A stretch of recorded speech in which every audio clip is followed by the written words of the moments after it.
Magluluto po ako ngayon ng bola-bolang galunggong. Itong galunggong, ipapakulo ko muna, lalagyan ng asin. And then, kapag naluto na yung galunggong, hihimayin. Lalagyan siya ng bawang, sibuyas, harina, paminta, magic sarap, at saka asin. And then, lalagyan siya ng tubig.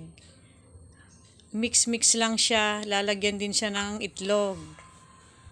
I-mix lang hanggang mahalo.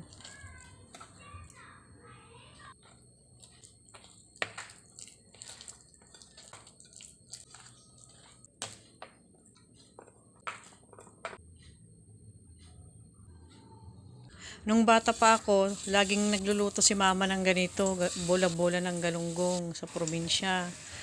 Sabi niya, bola-bola. Pero pag prinito, flat naman. Kaya yung mga anak ko, kapag nagluluto ako ng bola-bolang galunggong, sabi nila, Mami, sabi mo bola-bola, flat naman.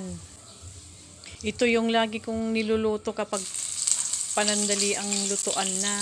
Kasi ito na lang yung naiisip ko na madaling lutuin. Basta may galunggong na isda, harina, okay na. Masarap naman kasi siya. Isaw-saw lang siya sa ketchup or kaya sa suka. Masarap.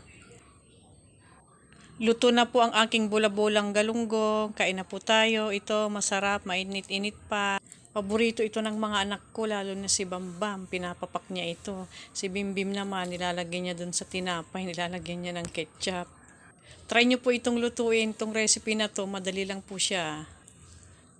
Masarap na, abot kaya pa. Maraming salamat po sa panonood.